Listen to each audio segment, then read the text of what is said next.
Every creative field has its own set of rules, and modular is no different.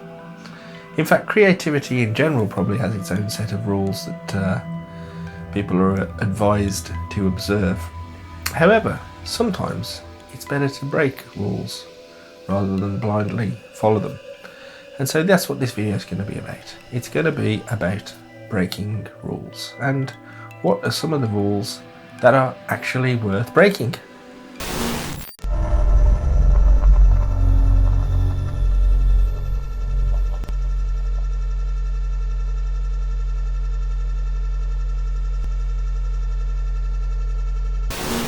Hello and welcome to this video. Thanks for clicking on the thumbnail and checking it out.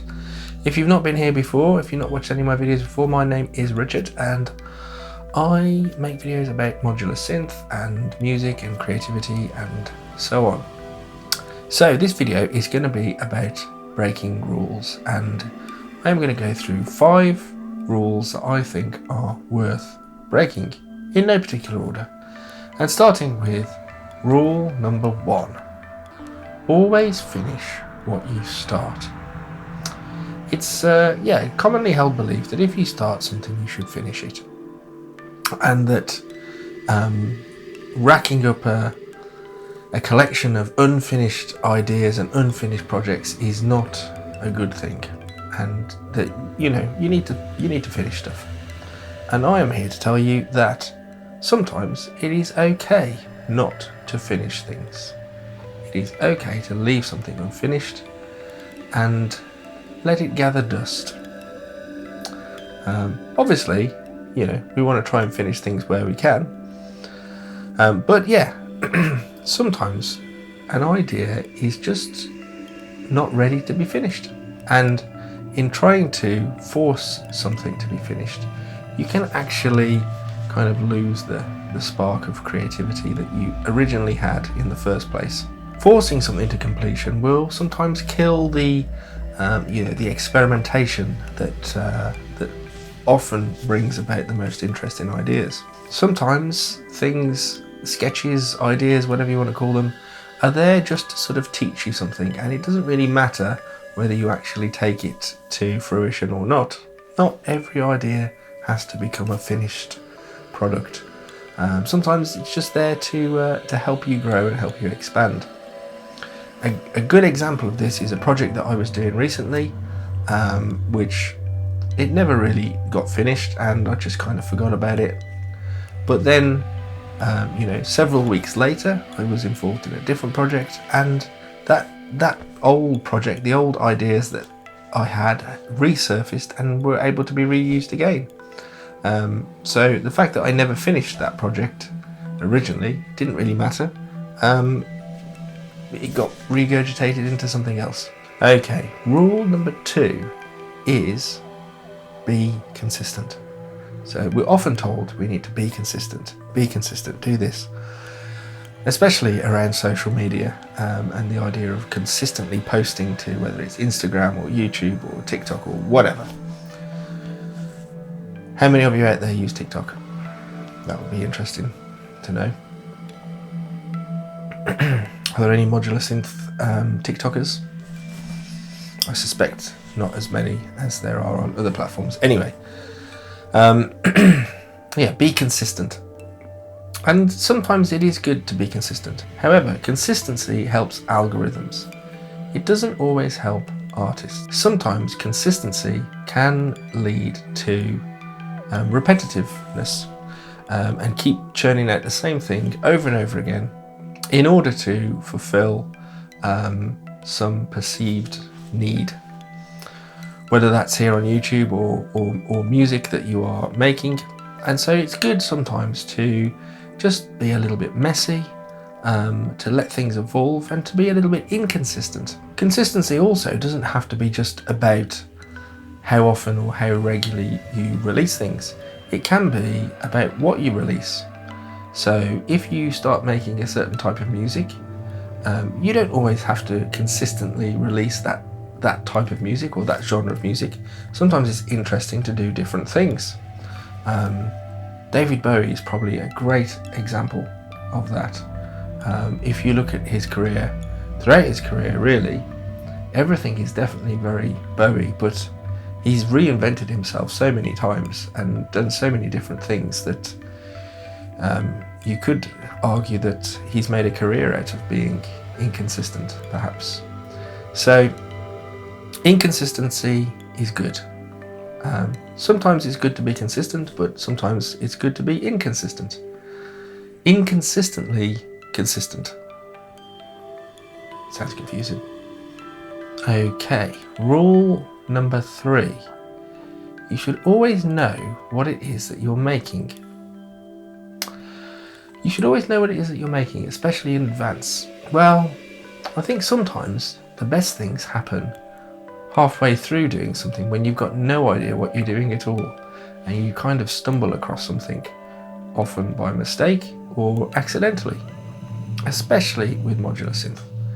Knowing what you're doing is useful at times, but not knowing what you're doing allows you to explore and to let the sound guide you through the process of making music. It allows you to discover through doing, discover through the act of making, and following a sound rather than following an intention. So having no idea what you're doing, being open to anything that comes up or comes along, is often the most creative way to be. And having everything rigidly planned out in advance will maybe close you to certain opportunities or ideas that might pop up unannounced. Rule number 4, make it perfect. You could say perfection or perfectionism is actually fear disguised as control. Accepting the rough edges and the flaws, often some of those flaws will lead you on a path to something greater, but actually it's the flaws and the rough edges that will often give a piece of music character. There's a track, and I can't remember the name of the track, but the artist I think is called Washed Out, and I remember this particular track has got a very sort of regimented sort of arpeggio or rhythmical pattern in the track. It's electronic music, but there's a bit where a couple of the notes just sort of move out of time, completely out of time with everything that's going on, and it sounds like a mistake, but in actual fact it completely is the most memorable and interesting part of that track. And it may well have been a mistake, but they chose to keep it in. I can't imagine that they did it intentionally, because it's a little bit too random for it to be an intentional thing. But yeah, it's things like that that really give a piece of music character, and those flaws and rough edges can be really important. They can also add an extra layer of emotion.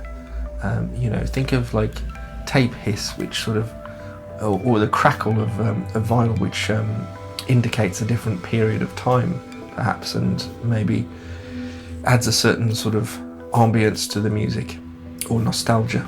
So I would say perfection is the enemy of personality. You don't need perfection. Imperfect is always more interesting. Okay, number 5.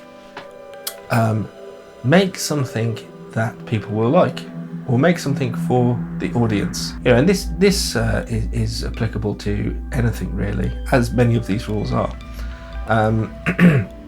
But I think sometimes if you are trying to please a particular audience, then you can sort of lose the authenticity of what you're doing with the music. And often if you stop trying to please the audience, you will discover something far greater, which actually will be more true to yourself and will still resonate with people, and hopefully allow you to find your true audience that actually are interested in what you're doing. So always try not to please a particular audience or create for the audience. I would say the first person you need to create for is yourself, and if you do that, then everything else will follow. So those are my 5 rules that are worth breaking in the realm of modular synth, or any other creative realm for that matter. Do you agree with those 5 rules? Have you got any rules of your own that you think are worth breaking? Let me know in the comments below. And of course, it is worth remembering, rules do have their place. They often help you to get started. But once you're started, breaking them allows you to find your voice. And really, creativity thrives. It thrives not on permission, but when we break things, when we bend things, when we explore. So yeah, hope you've enjoyed this video. If you have, then hit the like button, hit the subscribe button, and let me know what rules you like to break. Okay, thank you. See you next time. Cheerio.